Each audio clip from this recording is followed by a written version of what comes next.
Jemi rikthyer në vazhdimsi të emisioneve të mëparshme me një tematik paksa aktuale, kohëve të fundit. Sigurisht duhet veçuar pse është aktuale. Informimi ka qenë një dozë ushqyese për opinionin e gjerë që nga vitet 90 deri më sot, por ajo që është aktuale sot është se çdo ditë më shumë po ballafaqohem me një informim jo të drejtë, me lajme të rreme, me sulme dhe devijime të informacionit. Me mund sonte në këtë emision mund ta quaj Lirshëm, një nga veteranët e gazetarisë hulumtuese të qytetit tonë, por edhe më gjerë, një punues i jashtëzakonshëm, një gazetar i denj, Marin Kilmendi, mirë se erdhe. Mirë se u gjeta. Kam kënaqësinë që të kam këtu dhe do bisedojmë gjëra gjatë për rrjedhat e gazetarisë, sidomos të periudhës së viteve 90 dhe pas lufte. Sa është si profesion gazetaria në fakt i vështirë për ta krahasuar tash 3 dekada pas? Së pari ju falenderoj shumë për ftesën që më keni bërë, për të rrahur së bashku një temë shumë të rëndësishme, po dhe shumë të shtrirë në Kosovë, që shohim nëse unë dhe ti mund të përmbledhim dhe të themi një opinion për këtë fushë shoqërore shumë të rëndësishme për krijimin e vetdijes, për krijimin e opinionit dhe për krijimin e shtetit Kosovës. Është e vërtetë se po sa ju hoqen prangat Kosovës, fillun do pranga tjera, jo Kosovës, po gazetarisë, e nëpërmjet gazetarisë me ju rikthyer prangat Kosovës, edhe pikrisht nga njerëzit tanë. Më kujtohet një mendim shumë interesant i Holbrukut, i cili pa të thënë se ne e dim se duhet ta shirojmë Kosovën nga armiku serb, por nuk e kemi ditur që duhet ta mbrojmë Kosovën nga shqiptarët. Në këtë fazë të zhvillimit të gazetarisë, Kosova po humbu. Vërtet, Kosovës po i rrezikohet pavarësia e saj, po rrezikohet shteti i tij, pikrisht nga njerëzit tanë. A ishte ky synimi faktikisht edhe i administratës ndërkombëtare? Do thotë që informacioni dhe informimi i popullatës faktikisht të gjojnë shtigje të reja? Thonë ushtarakët të fuqishëm se lufta fitohet me media së pare, jo me pushk.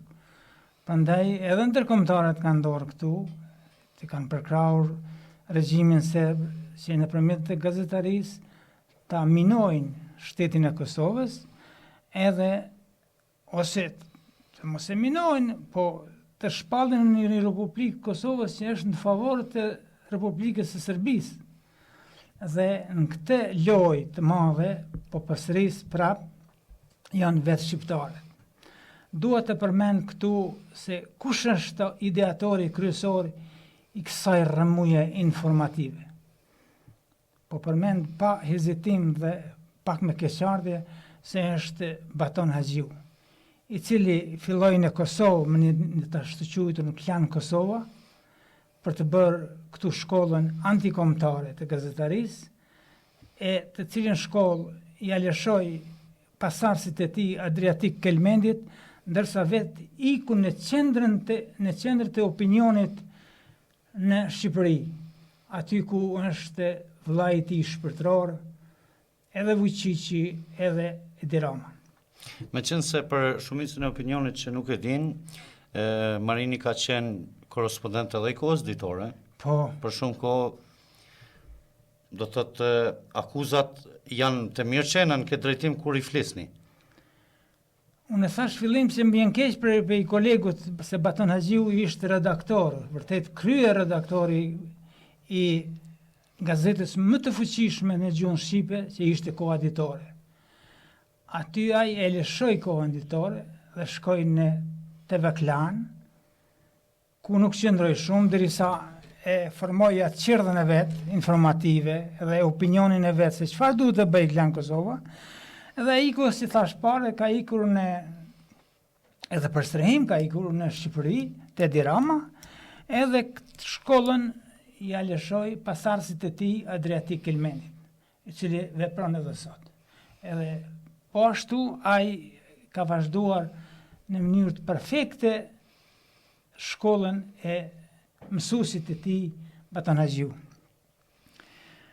Edhe çka derdha të them tjetër në këtë fushë. Thjesht për qenë sa ma i realt edhe me opinionin, por edhe me realitetin. A u krijuan një zhargon idesh që faktikisht mediave të vuhet një perde sa i përket informimit për shkak të përfitimeve ekonomike, apo kishin trysni të faktorit ndërkombëtar që në fakt ta shuan të nacionalizmin e ashtu quajtur shqiptar? Është e vërtetë që për të bërë një shkollë të tillë të gazetarisë janë derdhur miliarda, s'po them mirë, po miliarda euro në Kosovë. Edhe nga ndërkombëtarët, edhe nga Rusia, edhe nga Serbia sidomos. Për të financuar pra informimin në favor të politikës diskriminuese ndërkombëtare kundër Kosovës.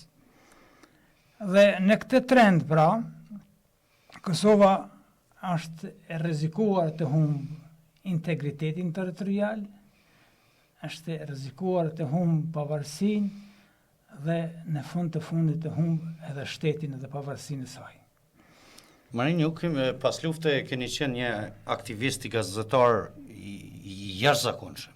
Keni qenë shumë aktiv, sidomos me ngjarjet që kishin të banin me kontrabandime, që kishin të banin me keqpërdorime të administratës sulmikut, por edhe të qeverisjes lokale të asaj kohe. Keni qenë gjithmonë në trysni. Sa është vështirë për një gazetar të kesh katrahuren, atë udhëheqjen komunale mbi kokë çdo kohë. Kur në fakt prononconin se gazetarët janë të lirë, por në fakt gjithmonë ishin targeti politikanëve dhe i kontrabandistëve. Kosova në vitin 2000 fitoi pavarësinë dhe fitoi një liri. Mirë po, kjo liri nuk ishte aq liri, ishte liri e brisht, sidomos në fushën e gazetarisë. Sepse në këtë kohë lullëzuan sidomos biznesmenat që ishin edhe në kohën e Serbisë, edhe ata e menaxhonin ekonominë dhe duke menaxhuar ekonominë e menaxhonin edhe politikën e Kosovës. Kështu që të jesh gazetar në këtë kohë ishte vërtet vështirë. Nuk po them që unë kam hulumtuar dhe kam bërë diçka të madhërishme, po unë kam kryer zanatin dhe kodin e gazetarisë që e kam mësuar.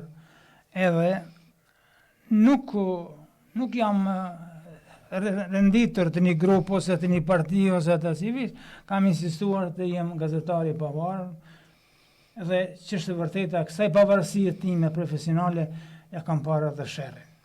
Në ç'kuptim ja ke parë sherrin? Po kujtoj një ngjarje shumë senzacionale që i ka ndodhur komunës së Pejës në vitin diku 2007-2008, nuk më kujtohet mirë viti, kur pikërisht e struktura e biznesmenëve që e menaxhonin pra ekonominë dhe politikën, kishin ndërmarrë një aksion spektakolar për të hajnuar naftën me kontraband. Për i molit zi, nëpërmjet... Po ishte është mjaft aktuale në atë kohë, jo? Po, edhe unë me një shokun tim, Irame, tash s'peja përmendem, ishte policaj, dhe e dinte se ku janë ata lloj gipash, dhe me dërgoi mua në vendin e ngjarjes. Ishin ata 15 gipa të shtrirë si gjerprin. Bëhet fjalë për vijën kufitare, sa për të anashkaluar doganën.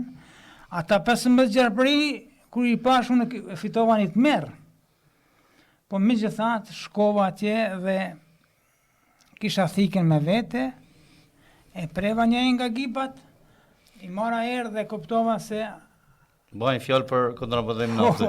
Ata kanë transportuar karburant nga Malizi në anën tjetër të Kosovës, duke anashkaluar pra Pikën doganore. Pikën doganore të Kosovës, edhe me një matematikë të thjeshtë që kam bërë aty, binte se për çdo 20 minuta ashtu janë shkarkuar 30.000 litra karburant. Nga një ma unë në tjetrën që i priste në tokën e Kosovës. Dhe çka ndodhi pastaj?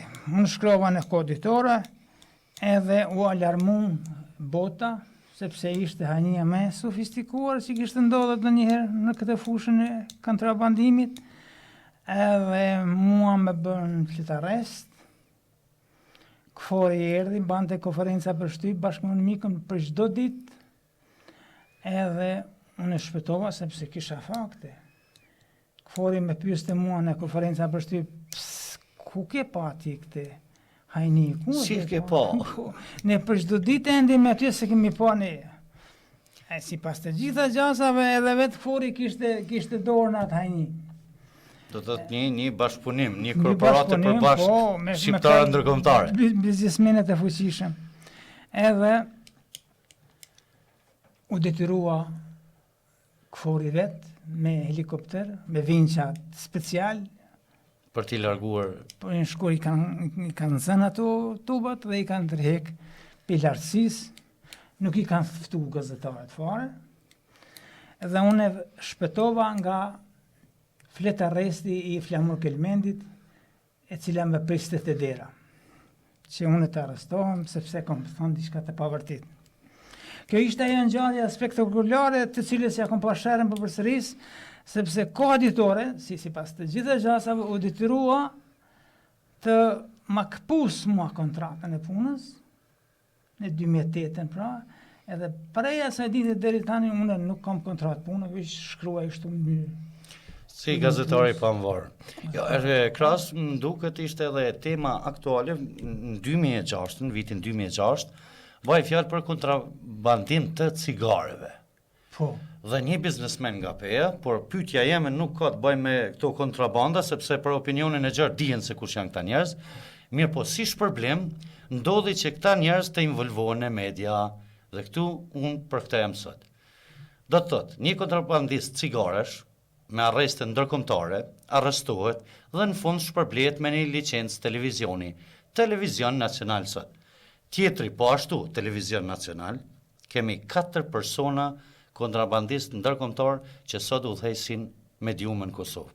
Qa po ndodh marrin me gazetarin? Gazetarin, për të gjetur fjalën më të butë, po ndodh faqja zezë. Faqja zezë. Po, se gazetarit mirëfill, gazetarit me kod profesional në Kosovë s'ka fare ose ka shumë pak. Si tash më parë i fillun prangat gazetarisë. I fillun vërtet, sepse u desh që me anë të shtypit të prishit krejt që ka u konstitua për Kosovën. Edhe filloj ajo zeza me madhe e ashtu quajtur gazetaria e portaleve. Kjo gazetari që vazhdon edhe sot është ajo që thash në fillim e zeza më madhe që i ka ndodhur gazetarisë. Ku shihet prapa kësaj marin? Janë pikrisht ajo strukturë që thamë më parë. Janë biznesmenet e fuqishëm, janë njerëzit që më së paku din gazetari, që thoshte kolegu tjetër Fahri Musliu, apo? Fahri Musliu. Po, janë gazetarë në thonjëza që nuk din të bëjnë lajmin, që është elementi kryesor i gazetarisë. Ndërsa ata kanë portale edhe shpërndojnë lajmin sipas shefit vet. Sipas situatave politike që i ndodhin në Kosovës, ata i lansojnë lajmet, i lansojnë informatat, i lansojnë artikujt, edhe për t'i paraprir opinionit se si duhet jetë Kosova nesër. Pse sot lajmi nuk është ai lajmi për informim, por është për dezinformim apo çorientim të shoqërisë? Pse po ndodh kjo? Po ndodh sepse janë interesa të fuqishme të njerëzve të fuqishëm ekonomikisht. Prandaj ata dojnë me kanalizu lajmin të vërtetën në thonjëza, si u konvenon vetëm atyre. Shpeshherë thonë gazetarët. Pse ka ndodhur gjitha ato vrasje pas luftës? ka ndodhur pikërisht që të krijohet një sistem mafios, e jo sistemi shlirimtar që i duhet Kosovës. Pra, ata e vran njerëzit që ta vrasin edhe fjalën e lirë, që ta vrasin edhe lirinë e lirë, ose të mos i vrasin asnjërin, po vetë i komandojnë këto liri. Praktikisht ti je vrar kur dikush ta cënon të drejtën e të folurit, të drejtën e shprehjes lirë, prandaj ti je fundi fundit asnjë gjë. A kanë dorë shërbimet sekrete të huaja konkretisht në lidhje me këtë? Unë nuk mund të them ndonjë gjë, po sipas trendit që i ndodh lajmet sot, patjetër se opinioni që duhet të ndërtohet në Kosovë ka përjarë ndërkombëtare. Si u lumtu si denj. Patjetër. Edhe emërtimet e mediumeve kemi të njëjta me ata qoftë largëtit të mos u kthefshin më. Do të thotë, i shoh temat në televizionet nacionale, çka shef publiku shqiptar i Kosovës në përgjithësi, të gjitha sinkronizimet e emrave të emisioneve dhe televizioneve janë të njëjta. Pse? Kanë burim financiar të njëjtin, kanë interes të përbashkët, apo strategji për na u kundërvën neve si shtet? Strategjia është një lloj, sepse qëllimi është një lloj. Prandaj që thati edhe informatat, edhe opinioni përgatitet i njëjtë, sepse asnjë kuzhinë nga dalin të tilla informatat dhe ka dalë lajmet për gazetarin, për sistemin që duhet të ndërtojnë në Kosovë. Kjo është pra ajo emblema e mendimit edhe kombëtar edhe ndërkombëtar për gazetarin. Cila do të ishte zgjidhja më mirë në fakt për gazetarinë e sotme? A duhet paraprakisht të kemi një, si thonë popullor që një sit ku këto lajme të rreme faktikisht ose të mbrohemin nga to, apo forma mbrojtëse disi, sepse nuk pe kuptoj se në çfarë rrethonash po ndodhemi. Çdo ditë jemi me lajme që faktikisht po na denigrojnë. Kur e shef si lajm, po na shantazhojnë si shoqëri. Pa pasur frikë se po them ndonjë sekret, po them për herë të parë këtu në studion tuaj, se në botë sot ka filluar një lëvizje e fuqishme, kombëtare dhe ndërkombëtare, e cila përpiqet të mbledhë elitën intelektuale të kombit, elitën artistike të kombit, elitën kulturore të kombit dhe elitën profesionale të gazetarisë të kombit. Ajo lëvizje, që unë e kam prirë dhe që lëvizje, donë se e quajnë qarqet për brenda, e quajnë organizat, ajo do të synoj të mbroj këto vlera që thash, me njerëzit tanë, duke u shtrirë në të gjitha shtetet e botës, me një strukturë që do të punoj fuqishëm për të mbrojtur kombin ton, i cili ose do kur duhet të mbrohet nga qarqet e ndryshme, edhe kombëtare, edhe ndërkombëtare. Kjo lëvizje që po them unë, po shtrihet dita ditës sa më fuqishëm në botë. Po prek pra shtetet e pastërta me demokracitë e zhvilluar, me ekonomitë e zhvilluar, për të mbrojtur edhe vetveten, sidomos për të mbrojtur kombin nga rryma më e fuqishme në botë sot, që quhet rryma islamike. Kjo lëvizje jonë pra insiston të mbroj kombin nga kjo lëvizje, sepse ajo po rrezikon jo vetëm kombin shqiptar, jo vetëm kulturën shqiptare, jo vetëm territorin shqiptar, po rrezikon edhe vetë shtetet e botës.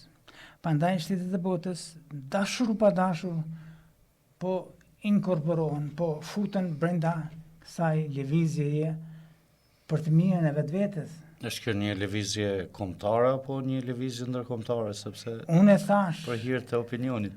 Për hir të opinionit po them, është lëvizje edhe kombëtare edhe ndërkombëtare, sepse pan-islamizmi nuk është vetëm kombëtar, po ka ingerenca të shtrihet në krejt territorin e botës. Prandaj është lëvizje edhe ndërkombëtare. Keni informacion se jemi të sulmuar me këto dhe kur, sepse këto lëvizje nuk po ndalen asnjëherë? Këto lëvizje janë aq të fuqishme, ndoshta edhe na dëgjojnë tash kur folur neve, po aq më bëhet mua, janë të shtrira kudo pra në botë, edhe ne kemi përkrahjen e kësaj lëvizje, sidomos nga Shtetet e Bashkuara të Amerikës, jo për të luftuar, po për të mbrojtur. S'kem nevojë na të luftojmë asnjë kanal, ose të bëhemi ekstremist vetë, duke luftuar një ekstremizëm të huaj. Ne nuk ja mohojmë askujt fen, as të qenit fetar, po mbrohem nga feja e huaj që na sulmojnë neve. Prandaj këtu qëndron fuqia jonë, edhe njerëzore, edhe kombëtare, edhe shqiptare. Duke mos dashur që fillohim në lidhje me lëvizjen tuaj, ju përgëzoj, por qëllimi i një gazetarie të mirëfillt dhe një gazetari hulumtues si jeni ju, fakt ne kemi pasur sulme shpeshherë nga pas lufta në Kosovë dhe tendenca për rryma islamofobike të natyrave të ndryshme, për të frustruar rinin, faktikisht për të orientuar në bestytni, se larg asaj ne shqiptarët kemi rrugtuar me fatin e hidhur të kohës që t'jemi me 3 fe, mirë po kemi një Zot dhe e kemi fuqinë shpirtërore se e kemi kombin shqiptar, por a gjithmonë duhet patjetër të jetë një lëvizje për të qenë ne bashkë, apo nuk e kemi qartë rrugtimin historik si komb? Është domosdoshme që kombi shqiptar të mblidhet rreth kombit të vet, rreth qenies së vet kombëtare, sepse është i rrezikuar, është rrezikuar jo vetëm nga kjo lëvizje, po nga shumë lëvizje të tjera, të cilat e cënojnë të qenit ton kombëtar, të qenit ton territori i pastër shqiptar. Prandaj këtu ne insistojmë të vijimin e mbrojtje, si thash më parë, ose do kur kampana për të mbrojtur kombin po bie sot, edhe kush më shumë ka detyra të fuqishme në këtë lëvizje se sa gazetaria. Prandaj po kthehemi prapë te tema që e kemi si bosh. Po, ashtu kisha dashur që të kthehemi në temë, sepse kjo është temë e gjerë kjo. Të mos ngelemi shumë në lëvizje këndej. Prandaj gazetaria e ka rolin e vet dominant për të thënë të vërtetën, për të mbrojtur të vërtetën, edhe për të krijuar, po theksoj, opinionin kombëtar për popullin shqiptar. Opinionin kombëtar të cilin populli jon, kombi jon, atë ynë nuk e ka. Kemi shumë qarqe dhe shërbime sekrete të cilat operojnë nëpërmes degëzimit fetar dhe kanë tentativa për gjetur faktikisht pikrisht këto mangësit, fatkeqësitë tona historike dhe për të mishruar diçka të pazakont. Por megjithatë detyrat e gazetarëve këto janë, pra, të hulumtojmë se kush janë këta njerëz, se patëm para një viti po ashtu në Deçan një tentativë për lëvizje Deçanit, nëse keni dëgjuar. Po, si. Dhe për mua ishte çuditshme se si tash po rrjedhim gjithmonë me diçka tjetër, gjithmonë po na do ka diçka e pazakont që të na bashkoj për diçka tjetër. S'po di sa jam i qartë në pyetjen që po bëj.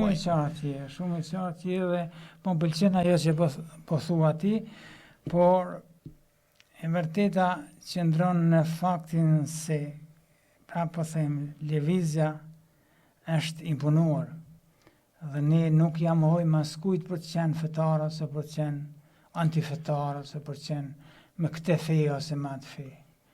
Ne duhet të mbrojmë kombin ton që po rrezikohet. Rrezikohet edhe brenda strukturës së vet territoriale, po edhe jashtë.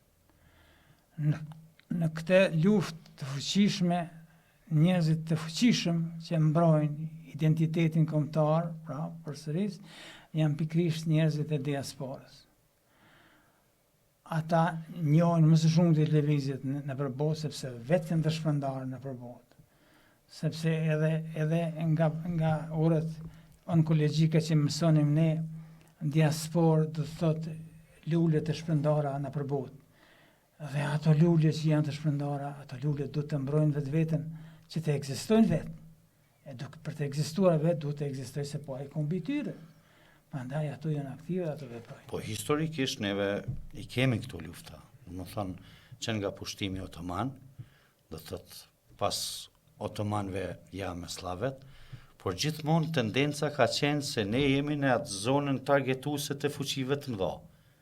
Po. Dhe për admirim e kemi një tolerancë ndërfetare të jashtëzakonshme, pavarësisht asaj si kom. Pse tash na u dashka dhe diçka tjetër, që të mbrohemi nga diçka që për ne është e pazakontë ose e panjohshme. Ai ekstremizmi është ekstremizëm, ai është fushat, pavarësisht se ti je me këte ose me këte. Ekstremizmi bën të veten dhe të përlan ty. Ti s'ke forcë për ta mbrojtur ekstremizm, po nuk u bashkova, po nuk i forcova radhët tua kombëtare.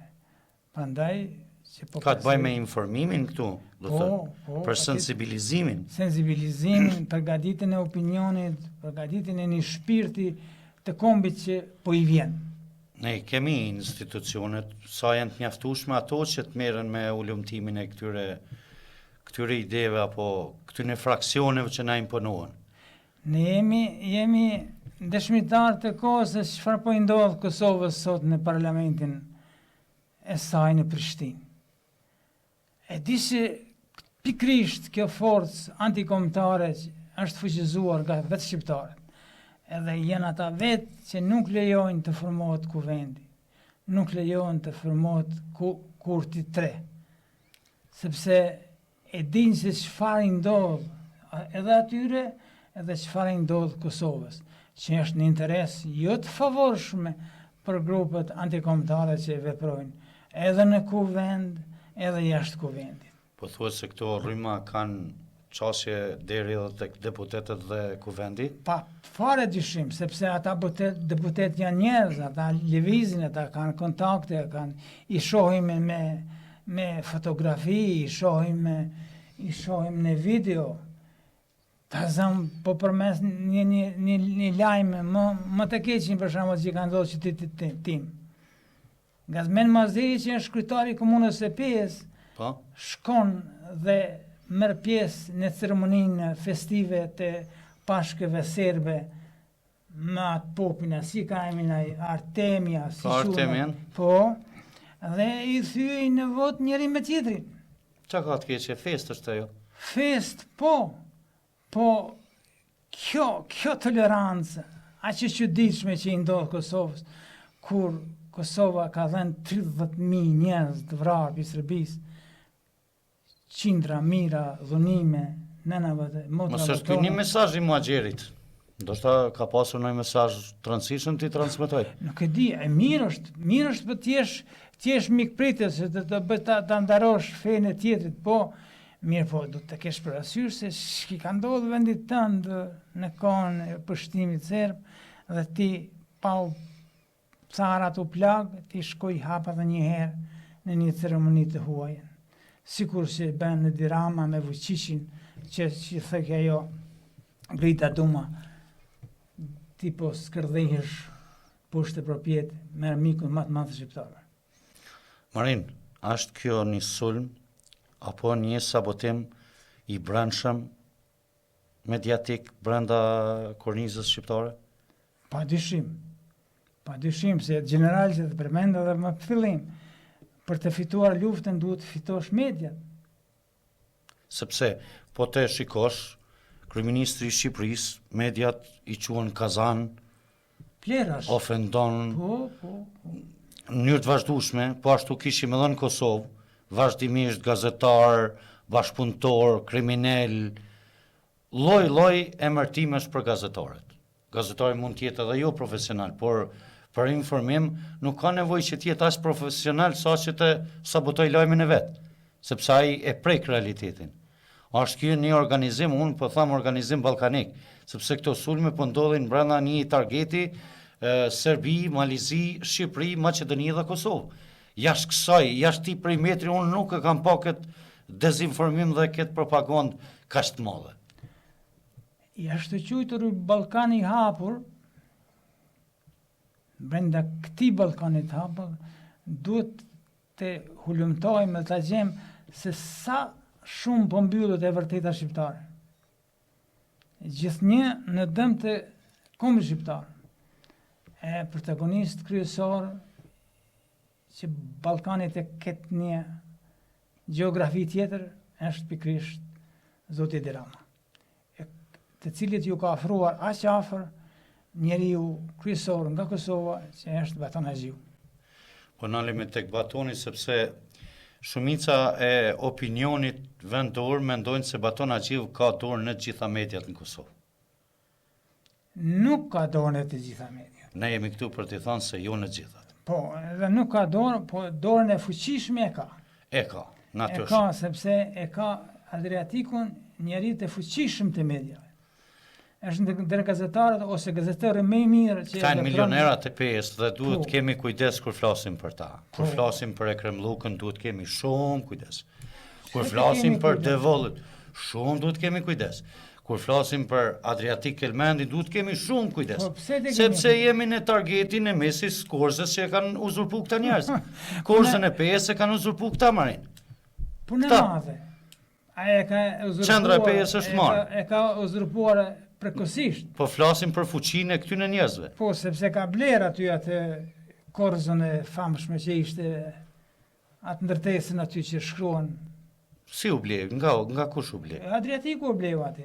Edhe ka zemrën e qytetit pra e ka. Prandaj edhe ka bler territorin që shtrihet.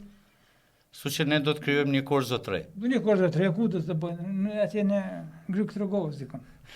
Marin ishte kënaqësi që ishim së bashku, besoj që në një nga emisionet tjera do të jemi edhe me analistë të tjerë, që të shkëmbejmë sa më shumë informim dhe informacion për lidhje me ata që po ndodh dhe me ata që po na pret, sepse çdo informim është i mirë se ardhur për opinionin e gjerë.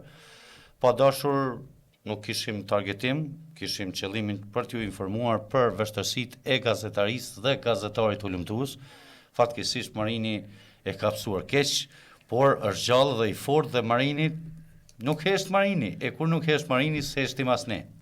Marin, diçka për fund? Na ka mbetur edhe diçka po thënë që është esenciale këtu, se pikërisht nga këtu tendenca që të zhvlerësohet gazetaria profesionale, janë nënshuar të gjitha gazetat e shkruara. Askund, as një vend më i prapambetur i botës nuk ka që se ka të paktën një gazetë. Ndërsa Kosova nuk e ka asnjë. Merre me mend koha ditore që ishte gazeta më e fuqishme e shkruar shqip, është ndaluar. S'ka forcë të dalë në opinion. Sepse, si thash më parë, gazetaria e portaleve e ka ngulfatur edhe atë. Lajmi është bërë pronë e dreqit të mallkuar edhe vazhdon të jetë pronë. Kështu që gazetat nuk kanë më forcë të dalin në opinion dhe të shkruan si ishin shkruar. Peja, në kohën kur komponuar unë, i ka pasur 8, 9, deri në 10 gazetarë e shkruarin. Po. Edhe tani nuk e ka asnjë. Edhe ishin vetë redaktorët e gazetave që u thoshin gazetarëve të rinjit ju s'dini të shkruani, sepse ato ishin përgatitur për të marrë një rrogë tjetër të gazetarisë, gazetarinë e portaleve, që dominojnë aty përpara se të shuheshin gazetat e shkruara. Tani kemi disa TV-ja që janë në shërbim të asaj që thamë deri tani kundër kombit, edhe ato janë të fuqishme sepse kanë bazën në fuqishme Bazën financiare. Po them edhe njerë, ishte kënaqësi dhe për apel gjithmonë duhet të lexojmë, sepse u ndaluan gazetat, por pak më parë ishin ndaluar lexuesit, sepse hupi interesimi për shkak të trysnisë ndërkombëtare ndaj mediave.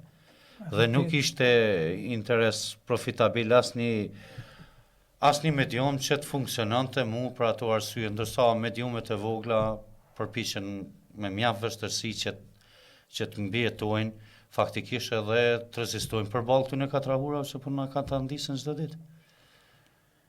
Pikrisht këtu qëndron esenca pra, sepse gazetat edhe TV-t që janë të pavarura, përpiqen të jenë të pavarura, ato s'mund të bijetojnë sepse s'kan bazë financiare, nuk i financon askush, nuk po do më thënë që ju dhe ju si televizion keni një mbështetje financiare nga dikush tjetër ose nga një që shkruan aty American TV. Unë kësha pas dëshirë shumë të jeni me atë përjardhje, ju edhe të keni një bazë të shëndosh. Nuk lëvizim nga epicendra, si qendër uroj, kemi... Uroj që të jesni për para, e keni vështirë të jesni me profesionalizmin tuaj, po...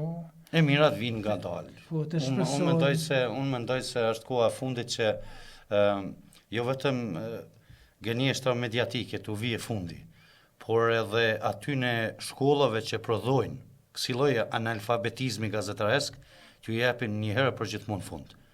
Sepse plasi bomba këtu, plasi bomba atje dhe në brendis plas asnjë gjë, vetëm thjesht një ca rreshta me një foto pa zakont e dezorienton opinionin dhe nuk i duket asgjë interesante. Andaj kishim për qëllim më shumë sensibilizimin e opinionit në lidhje me gazetarinë e sotme.